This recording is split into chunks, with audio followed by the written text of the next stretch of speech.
Hey, Tom here, FlipAnything USA. So, we've been talking about preparing for the crash. I started in a crash in 1981 when I bought my first piece of real estate. And right now, I thought it was kind of interesting. This Jeremiah Babe, that's this channel you got behind me here. It says car repos flood the auction lots. We're in a full-blown collapse. Don't buy a car right now. And I think that's actually pretty good advice. FlipAnything USA, that's the channel here. Before I was flipping real estate, I flipped a lot of cars. I think I went through like 21 cars before I was 20 years old, and made a lot of money doing it. And had a lot of really cool cars. Some I wish I had them back now. I had a cool Mustang one time, a '67 Mustang. This kid traded me. I had a Yamaha with kind of a cafe racer I had bought, and some kid, his parents gave him their 1965 or 1967 maybe, beautiful purple maroon Mustang, and he traded me straight across for that motorcycle. I think I paid $1,500 for it. Damn near killed myself and my girlfriend, and immediately got rid of it, sold it to him. Hope he survived it. Again, you guys know I'm all about making money in real estate, and there's nothing like it. There's nothing that compares to it. But I can tell you, getting a deal on a car, you can make a lot of money on cars. But right now, it's interesting, the cause of the problems. I'm going to tell you why we're in such a mess right now with these cars and the repos, and how that can be an opportunity for you to make money on cars. But certainly, you're going to see a complete reversal to what happened during the pandemic when the used cars are going through the roof. You're going to see a big, giant flip, and I'm going to show you why. And I'll be right back in a second to show you that. Don't stop and listen. Time is on a mission to eliminate all the snake oil and the fake gurus that fake y'all. He'll show you how to build an empire, starting with nothing but a desire. All you really need is a good mentor, not a used car bullshit. With time, you'll learn to crush it. Investing like Warren Buffett. With real estate, you cannot procrastinate. Everyone who hesitates is left at the starting gate. Hey, yo, so don't delay and join today. The mentorship and flip anything. USA, go. All right. Yeah, sorry for that. For those of you guys who've been watching me for a long time, it's a way of introducing new folks to the channel. So this, first, I'll just jump around just for a second here. Look at here. I read a report, article at Barron's magazine. See if I can pull it up here real quick. And anyways, let me go in here real quick. Barron's. Yeah, car repos exploding. This is on Barron's.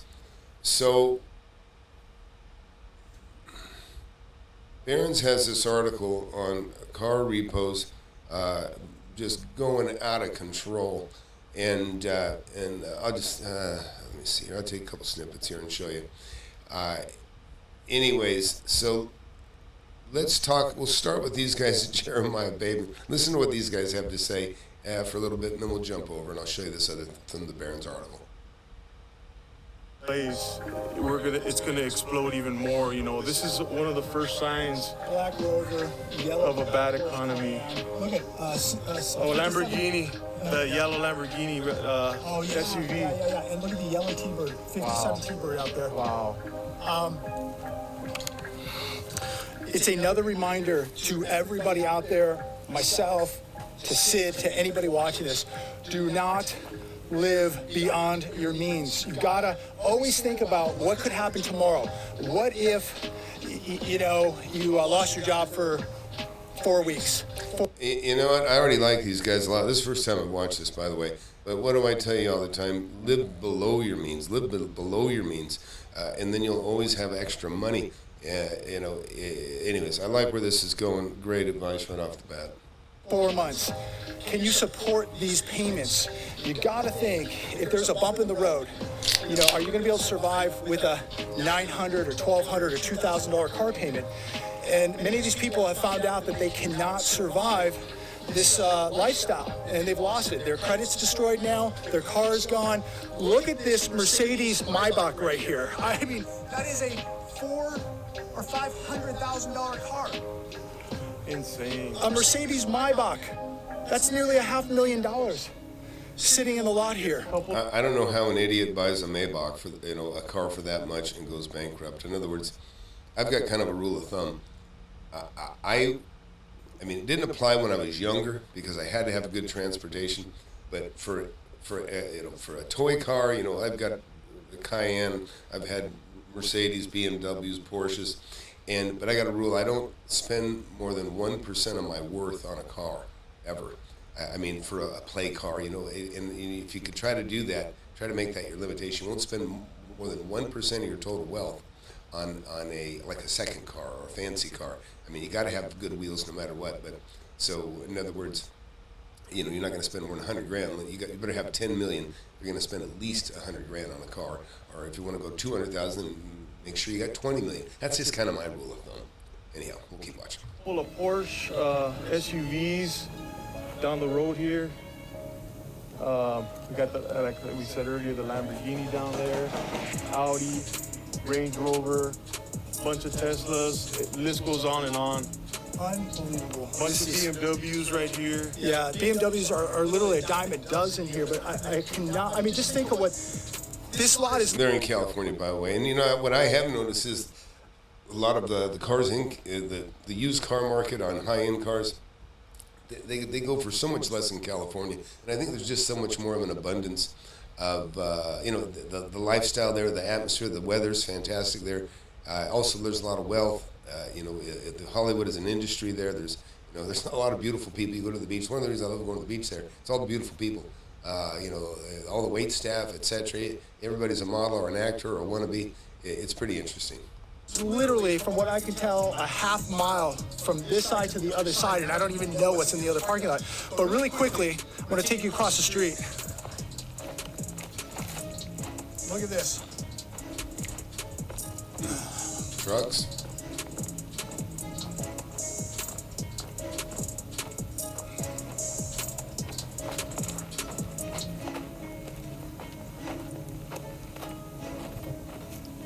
Big rigs, tractor trailers. A small lot right here. How many of these trucking companies, these small trucking companies, have bitten the dust? This is where they come. This is where these trucks land up. They land up in these auctions. They're going to be sold extremely cheap. Who's going to buy them? I don't know. So this is interesting. How there's been all this fallout. I say it's primarily from the stimulus, but this is interesting. So check this out. I'm going to take you over to these snippets that came out of that Barron's article, and they talked to this guy, Lucky Lopez. I guess he's another car kind of guy on TV, on the channel here. But this was really interesting to me. He said he noticed that the common characteristic right now of these repossessions are that primarily the cars were purchased in 2020 and 2021. When is that? That's when they were handing out the checks, one after another, stimulus checks, just pouring the money onto people that that didn't need it. People that just had regular jobs already. My daughter has never been unemployed since she's gotten out of college. She makes good money, and she was given stimulus check after stimulus check. In fact, it irritated me. She said, "Did I get my check yet?" If I got it in the mail for her, I'm like, I don't even want to hear it. I obviously didn't qualify for one. But I wouldn't want it anyways. And I kept telling people, get your skills, get your job, take that job that other people are passing by on, and now it's coming back. And I hope those who took my advice, I hope you're reaping the rewards, because I was just theorizing. Right now, maybe somebody better than you for that job that you could get right now at that time. But that person's skating, because I can tell you, you can go all kinds of places, and they couldn't keep workers because the workers were getting paid more to stay home and be on stimulus. But that was an opportunity for other people that otherwise may not have had a chance against maybe a better person, a smarter person. They get in there, they work through that tough time, and now the door's going to close. That guy comes back and say, we already got somebody that's more reliable too. Believe me, I'm an employer, and if you're disloyal, it's fuck you. That's how I feel. And that's how a lot of people feel, and that's how it should be. So Jake just chimed in here. I work in acquisitions for a dealer in Tallahassee. Seems like we have to evaluate our offers every few days because the values seem to be just going down. Yep, I don't doubt it. We've got some, huge echo here. Okay, I don't know. I'm not sure. Maybe I'll just tone it down a little bit. Maybe the echo's coming from, is it coming from the audio when it's being played? Maybe I got more than one. Oh, well. Is it unbearable? You let me know. Otherwise, I'm just going to run through it anyway. Yeah. All right, echo. Jeez. I know what it is.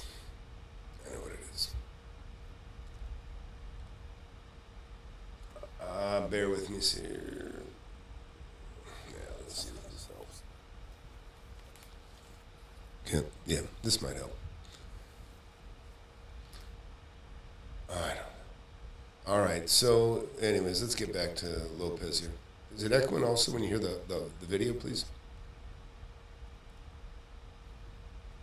But this is really, really sad right here to see the small trucking companies landing up here. Yeah, and we've all heard, that there's truckers shortages and not enough truckers to get your supplies to your local stores, This is what's happening in the economy. They can't afford to stay in business. They can't afford to operate. The gas is too high. Business is going down under, ladies and gentlemen. Bottom line.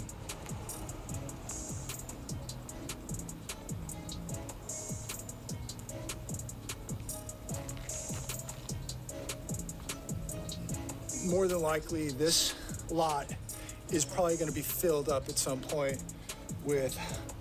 Oh, well. All right, well, you'll have to deal with a little echo. Sorry, I'm not going to fix it midway now. But what's really interesting, there's a lot of YouTubers out there that, that'll specialize in different things, but it's wonderful to get the input from people that are completely removed from, like I'm a real estate investor primarily. I've actually been looking at cars to buy. I've been looking to buy cars for a long time. I've been looking for a Land Cruiser. I want a '97 Land Cruiser, and I've looked at Bring a Trailer and some of these other places, and I kind of got my eye on one right now. But I'm hesitant to go forward right now because I think it's just going to keep. They're going to just keep coming down. So Jake, when you say you're reevaluating it, what about what about your credit department? Are they still having issues? I mean, actually, I'm going to be wrestling today. I'm in jiu-jitsu, but one of the guys in there, he's a credit department guy for 20-something years at a big car lot. So it'll be interesting because where I was going with this is that this Lucky Lopez guy, he was talking about, he's been buying up cars here and there at auctions and that sort of thing. And they're having, auctions are going through and people aren't even buying all the cars, where normally they would buy everything. It's not happening right now. But one of the things he said that they all have in common, he says, this is what he says, most of the loans on recently repossessed cars originated during 2020 and 2021, whereas origination dates are normally scattered because people fall on hard times at different times, loan-to-value ratios. So in other words, the typical scene with repossessions is, a guy might have a job for 10 years, the company goes out of business, and then he falls behind, or he gets sick and he can't work. That doesn't seem to be the root cause. The root cause, for whatever reason, seems to be between 2020 and 2021. Well, what happened during 2020 and 2021? Stimulus checks were just dumped on everybody, whether they need it or not. That's what's caused this whole frickin' inflation mess.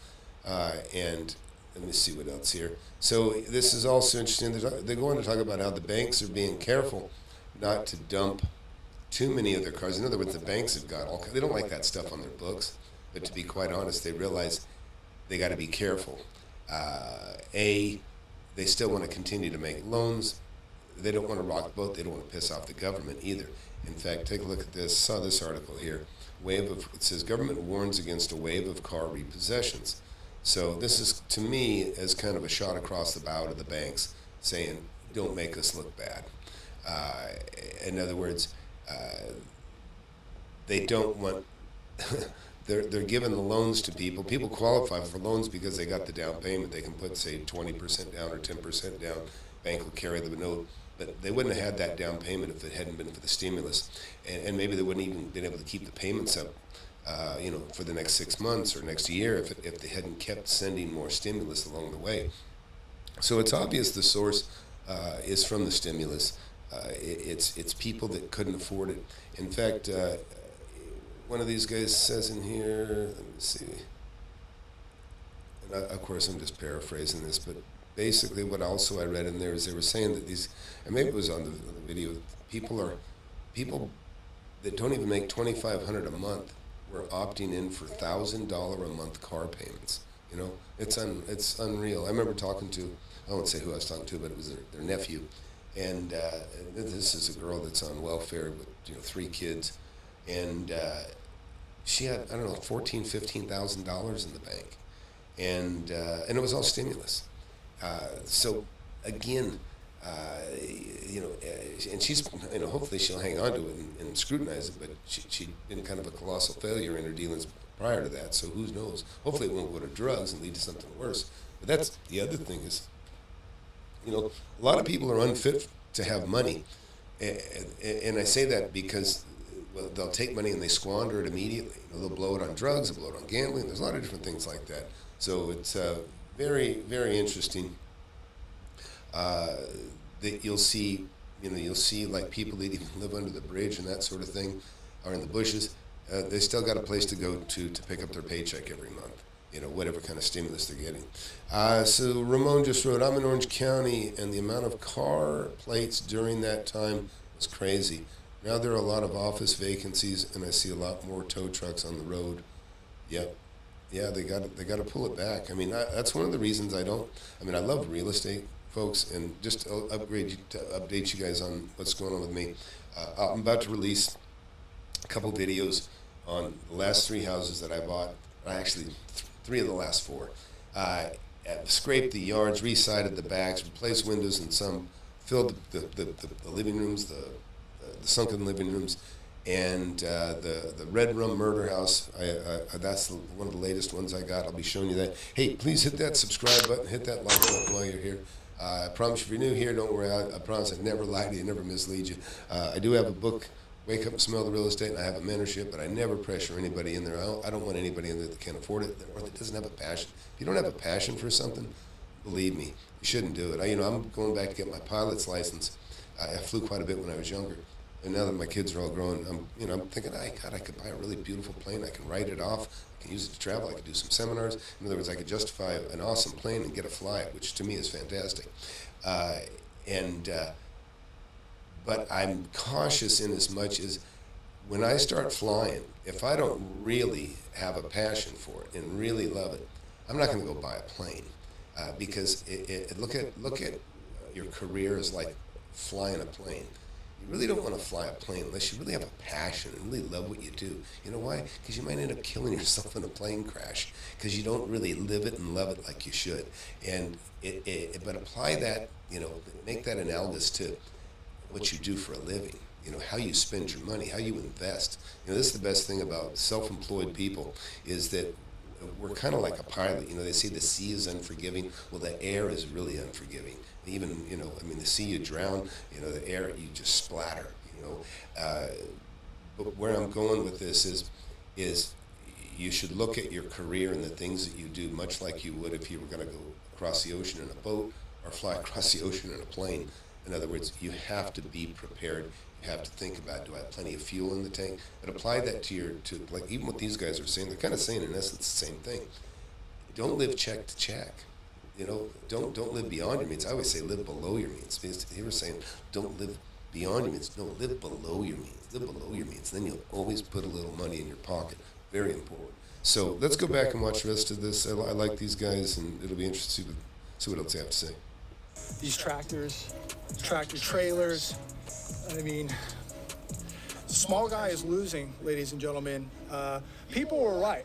There is going to be a reset. Unfortunately, the reset is not going to benefit the working class. It will not benefit the small guy. The reset is going to benefit the top 1%. And I'm sure that maybe some big trucking companies will come in and buy this up, cash money, and the little guy, those wheels aren't turning, he's not feeding his family. You are looking and witnessing economic devastation right here on this hot Saturday afternoon here in Riverside, California. A sea of cars, unlike I've ever seen. And this to me is just another barometer, another temperature check of where this economy is right now. It's unbelievable. I wish I could show you more. I wish we could actually get out on the lot. Yeah, you know what? I'll tell you one of the things I like, and I hope everybody takes away from this same thing. Listen, you don't have to be a high school graduate or college graduate or have any kind of a degree to understand that things are going to shit. And in fact, most of the people that are the most educated that we see on TV, they're swindlers anyways. They're scripted. And there's all kinds of nefarious reasons that they say the things that they say, and you see, you can't believe a word. But believing somebody more on the street, you just got to take all the information, and then discern it for yourself. Because everybody's a liar somewhere at some point, sometime. People that stand to make money, they're liars, and because it's a conflict of interest to do anything otherwise. Trying to sell you something, and whether it's on TV, radio, whatever, you have to. And it doesn't mean everybody's a crook, but you just have to understand, many people are not going to tell you the truth. So, but this kind of news, this is the kind of thing, like a lot of the elites that we watch on TV, just try to refer to people as stupid or for lack of a better term, like country bumpkins, that sort of thing, and it's ridiculous. It's don't be misled. I always think about Al Gore talking about fuzzy math. That was such a biggest lie. You're talking about a lockbox and the money. I don't want to get political on here, but I'm just telling you, this is great information, and this is what I say. You look at indicators. And your economy is primarily what's just surrounding you. Some areas will do better than others because of, if you live near a capital city and the government's blowing up, they just hired 86,000 IRS agents, and those guys are out to go get money from everybody. So so again, those are not the kind of jobs the country needs. We need manufacturing. We need people that produce a profit and bring it home, and it stays within the country. But anyways. Back to, we'll watch the rest of this, and we'll take the rest of these. Hey, Richard, Lloyd, glad you're in here. Clay, listen, I'm going to come back and read your comments, and then let's let this guy finish up. And drive through it and show you, but I've never seen anything like this. This economy, ladies and gentlemen, is no doubt done. The middle class, the working class, is now the poor class, and people are losing their cars every day, and this is going to accelerate into numbers we have never, ever seen. Sid. Oh, absolutely, and big companies will come in, buy these trucks on sale. Just like other people will come, they'll buy these cars on sale. The money's gonna come buy these. Exactly, the wealthy can afford it. The people that are barely making it, they won't be able to afford it because there won't be no work, there won't be. So yeah, I don't know if I agree 100% with what they're saying at this moment, because to be honest, nobody really wants to buy a declining asset. In other words, an asset that's becoming worth less all the time.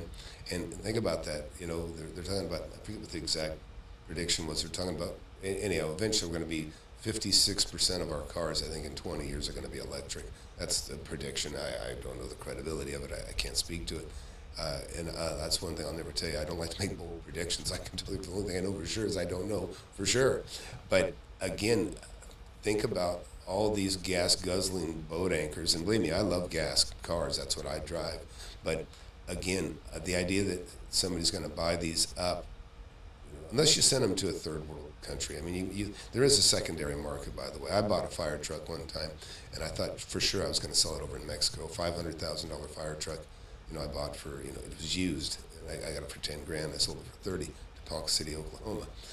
So there's all kinds of money made in different ways, but again, this is an indication that things are going to shit, at least certainly in this particular aspect, but it's related, right? The people that are losing these cars are probably people that really didn't work anyways, to be quite honest. I don't get the idea that if all this stuff happened, primarily if what they're saying is true, or what Lucky Lopez says is true, if the majority of these repossessions are from purchases made in 2021. It's just common sense to tell you that it's related to the stimulus money and people being handed money and upgrading their car and that sort of thing. And maybe if they had a job, they couldn't afford it. But again, it'll be interesting to see how it falls out. I want to look at Bring a Trailer. Maybe we'll jump over there. They're the kind of a high-end cars and luxury items and specialties and classics. And I've been looking on there because I'm kind of looking for, like I said, Land Cruiser 97. Also been looking at a GTS 2010 model or 2012. Anyways, not that it matters. I'll get off the cars. But let's talk about real estate. Let's finish him up. Jobs. Sid, is it time to maybe downsize your standard of living? Maybe not drive a car at $8,000, $9,000 or $1,000 a month? Absolutely. Get yourself a gas saver. Get something that's reasonable to drive. That's not hurting the pocketbook too much. Exactly. If you got a used car that's good, hang on to it. Don't get rid of it. And think about that. Wasn't that long ago our government? Remember Cash for Clunkers? That was the biggest scam ever. Cash for Clunkers. They basically would give you I think $5,000 for any car, and they basically wiped out the number one source of teenagers buying their first car. In other words, in most teenagers, they buy a car for under $5,000 from somebody, grandma or the neighbor or somebody that's going on to buy a new one. They took all that off the market and then destroyed them. They didn't buy them and reutilize the cars. The government bought those cars and destroyed them, and that was the scam just to feed GM primarily. But hey Tina, glad to see you in here too. We'll go through all the comments here. Let's go ahead. I keep trying to finish up, but they keep spurring more thought. Yeah, I think that's 100% true. If you have a car right now that's working, it's in good working order, why get rid of it? The sales are coming. This right here, ladies and gentlemen, is proof that big sales are coming. If you have cash, I was just going to say that. hold off on buying a car right now. If you do need one, take a look, because there's a lot of them on. And this is just one little lot in California. You have some capital, and you need a car probably in the next 6 to 12 months. These lots are going to be flooded with Lamborghinis, Porsches, BMWs, Mercedes, Corvettes, Nissans. He's kind of dating himself. Those of you who don't know, I used to have a Datsun. I had a flatbed Datsun pickup. Well, people's like, Datsun, what's a Datsun? Datsun has preceded Nissan. Nissan name replaced the Datsun name a long time ago, but Datsun and Nissan are the same company. Subarus, Toyotas, Fords, you name it, from A to Z. The car lots are going to be flooded, and this is right now a holding pattern, and these cars are going to continue to pile up. They're going to be stored somewhere. They're going to go to market, and they're probably not going to sell because many of these cars will be the asking price will be too high, and they will not sell. They will continue to stay here on lots like this until prices come down. Sound familiar? It's exactly what's going to happen in housing. So we just rolled up on the other side of the property. Check this out. There's even more cars on this side than the side that we showed you. Look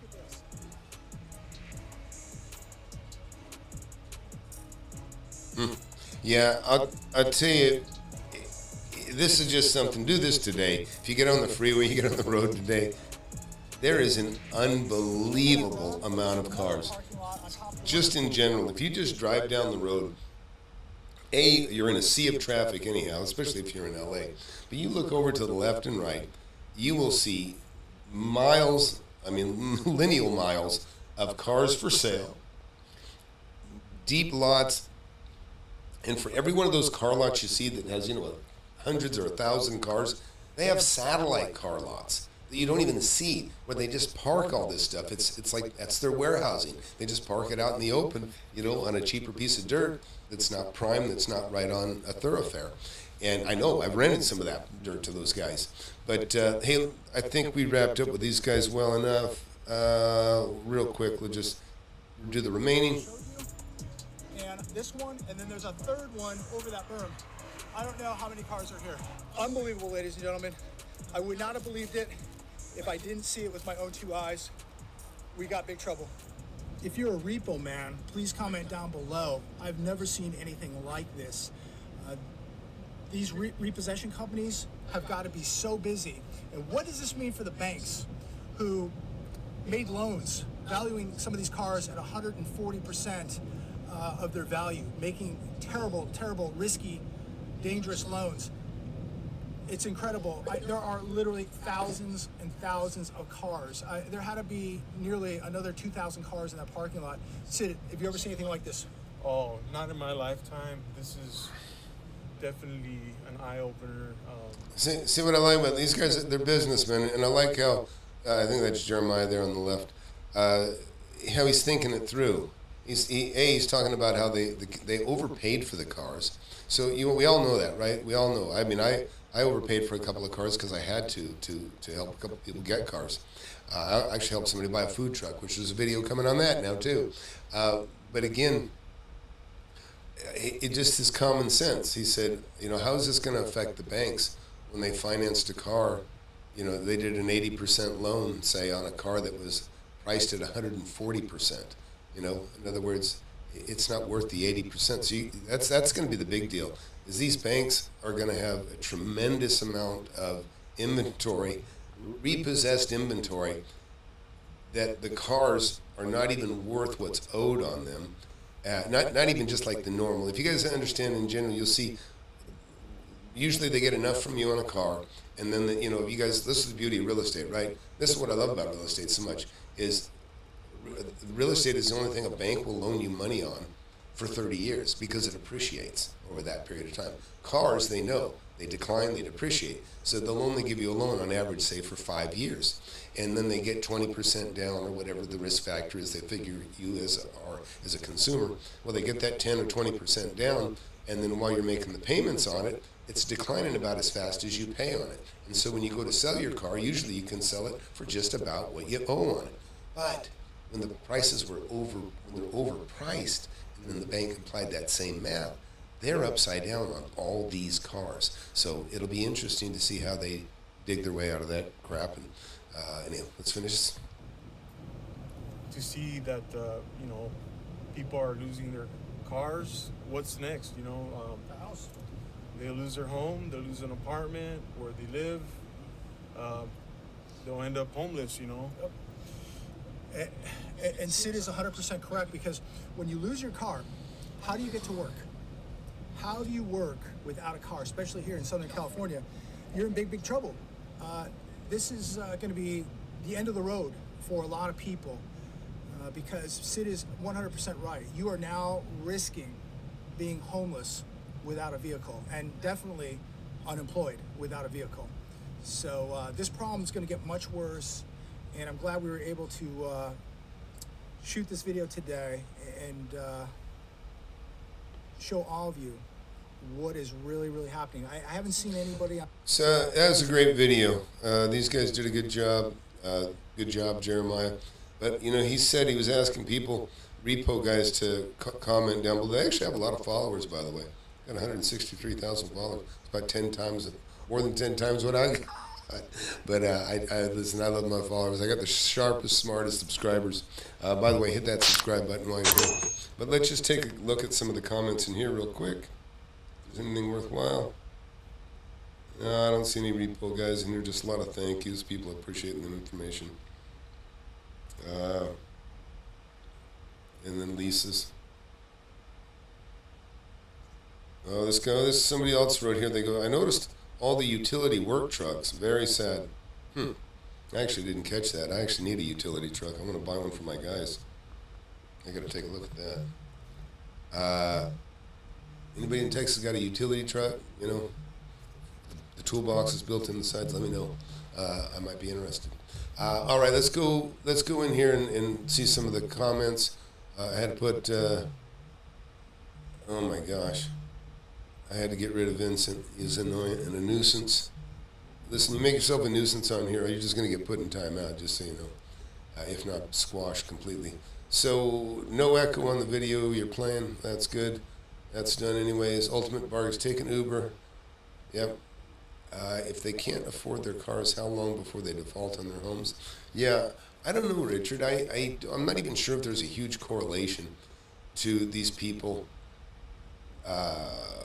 losing their jobs and losing their cars. I think what it is, they bought cars they couldn't afford to begin with. That's my thoughts on it. You may come away with something different. I apologize, must be painful. This is still echoing. JB's pretty entertaining. Christopher apparently is a fan and watches him. Carlos says he's in the second week of his course, just unlocked. Glad you're in there, buddy. Keep it going. Tina is great. Tina's actually been interviewed. She's made quite a bit of money. She's in the mentorship as well. Clay wrote, I'm protected because I have no auto loans, but most of these people doing these rentals for tons of car loans cheating the credit system. Well, it'll catch up with them. Or it already is for some, right? Oh, Richard. Richard says he had a solo pilot license in his 20s. I get a seaplane and you can fish anywhere. Yeah, well, I wish I loved fishing more. I like fly fishing. And so going down the rapids in a plane doesn't sound very entertaining. Clay wrote, another source of repos coming will be a lot of people who do what I do, car rentals through Airbnb type apps. Interesting. Like Turo rentals are slow now. Most people who got into it for tons of car loans. Yeah, so, look, I love renting property and that sort of thing, but I can tell you, I would not want rolling collateral. I don't want to. I don't want to own an asset that's depreciating. Now, I mean, it could be fine, and there's guys that make tons of money. And I mean, I'd sell cars. Don't get me wrong. I would flipping cars would be fine. You know, a car lot. I know the money that can be made in cars. I've had some good friends that were in the business. Let's see. Yeah, approval rates are going down in the past 2 months. Black Book and JD Power, which banks use for value, are trending lower. Interesting. So, Jake, where do we go find this information? What's one of your go-tos on YouTube for looking at trending rates, whether values are going down on cars, that sort of thing? Maybe you can share with us. Also, while you maybe respond to that, Tom G. Okay. Government doesn't want the bottom to fall out. Yeah, we know that. They'll say anything.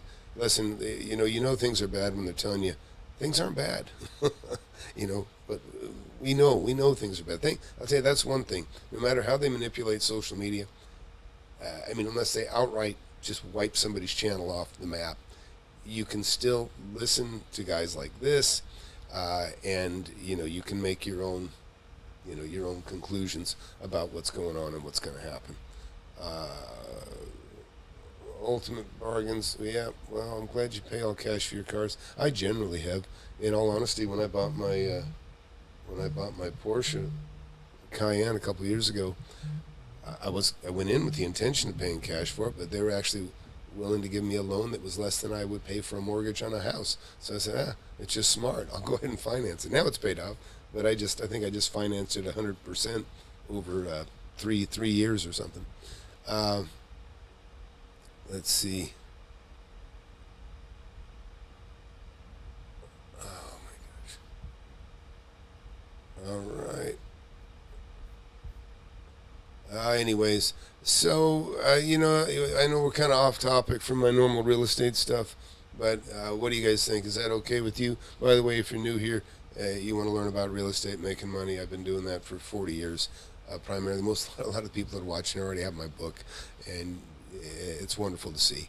And I always love it when people come in here and they start answering the questions for people that ask questions about the book, because it really is worthwhile. And Richard, did you ever get another property, by the way? Haven't seen you. Oh, smash the like button. Thank you, Richard. Richard's watching is a very successful YouTuber, about like these guys here that we just watched. And so yeah, I appreciate the coaching there. Thanks a lot. Anyways, so hey, don't be such a stranger, Richard. And look at everybody. I've reopened the mentorship. I've been taking in people here more recently, and I'm going to start pushing for that a little bit. And only because it's a fantastic time to get your education on real estate. Don't rush into anything. The less you know, the more dangerous it is for you right now. So, you build your brain, create that database. I even had my own niece wrote me and says, hey, Uncle Tommy, we're thinking about buying some property, and should we, is this a good time? And I'm like, and I give her the same answer I give everybody, right? And in fact, this is perfect. Okay, so this will give you an idea. Really, what a great test, right? Let me tell you exactly what I tell my niece. This is my sister's daughter. In fact, I went to her wedding in San Diego. So she, I don't think she's going to care. Hey, Uncle Tommy, we are looking into an investment property. Do you think it's an okay time to buy? I'm also struggling with down payment. We can come up with 20%, but it would take all of our savings. Do you have any creative suggestions for down payments? I've been thinking about owner financing, but I'm not sure how to find them. Okay, so now this is me responding to my niece. So you guys understand, I treat you like family. This is what I wrote her. Okay, first thing I said to her, I'm going to leave her name out. I have a few nieces. I don't want to single her out. I said, get my book to start. That's the easiest, best way to get a deal using those methods. It's a scary time for inexperienced investors. You really have to study the market and feel comfortable about what you're buying. My secret is I always buy for less than things are worth, but I'm always engaged knowing what things are worth at the moment. I think you should just look at the properties that you'd like to buy over the next couple months and get an idea of what the values are and see if they're starting to go down. And she wrote, bye, thanks. Are there any markets you suggest right now, or do you think this isn't a good time?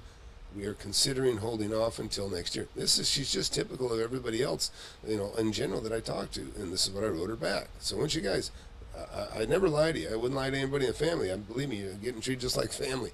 This is what I wrote her. I said, shouldn't hold off looking and figuring things out, because that's the only way that you have a deal. You get in trouble when you go, I think I'll buy something, and then you look for a very short time, and then you buy something. In other words, what I was trying to tell her, and I kind of auto text, it's kind of screwed up a little bit, is when people go, well, I'm going to go find something to buy, and then all of a sudden they dive in for 1 month or and then they buy something, and now they may be going upside down or going into a declining market. No, look for a while. Get a feel for where the market's going. Find out if, I forget, Jake or somebody in here referenced how they got to check what values are trending. He works for a car lot specifically, and that's why they're a successful business. They watch what things are doing, and that's what you do as a successful real estate investor. You watch what things are doing. Anyhow, I continued on. I said, I'll buy something, and then you look for a very short time, and then you buy something. It's almost always a mistake when you just look for a short time and make a decision. So you should start looking for something now, but watch the market as it goes down, and then pretty soon, when it stops going down and it starts to come back up, then that'll probably be a good time to buy. But notice I said that'll probably be a good time to buy, because I'm not a speculator. I don't buy and then count on making my money with the values going up. I buy under market. And of course, one of the best times to buy on under market is when things are going up. To buy under market when things are going down, you kind of know already. As soon as you buy, you have a shorter period of time to make the delta between what you paid for and what it's worth, because it's going down in worth. So you got to remember that even when you buy stuff under market, in a declining market, it's heading back toward you. So you really got to, really get it. You really got to buy it substantially cheaper, or make yourself comfortable with that, because you want to buy it below what you would call the dip, I guess. But very important. And so this is my own niece, like I said, and I tell her the same thing I tell you, and that is, if you this is why it's such a great time to get your education. Get the book, get the book, number one, and if that gets a passion going, if it doesn't get a passion, just screw it, just stay away from it. But if it gets a passion going, then run with it, and you'll be, if you're not 30, 40 years old and a millionaire now, listen, you need to do something, because there's no reason you shouldn't be. This is America. It's land of opportunity if you're smart enough to and bright enough to take advantage of it.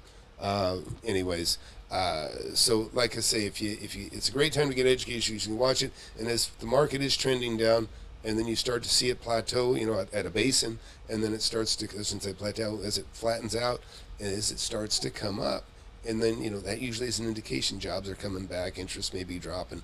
In other words, it'll start to feel better, and then you buy under market at that point, and then, so not only have you bought under market based on present day, but you have the advantage of things are going up, you know, at the same time, which is a sweet spot to be in.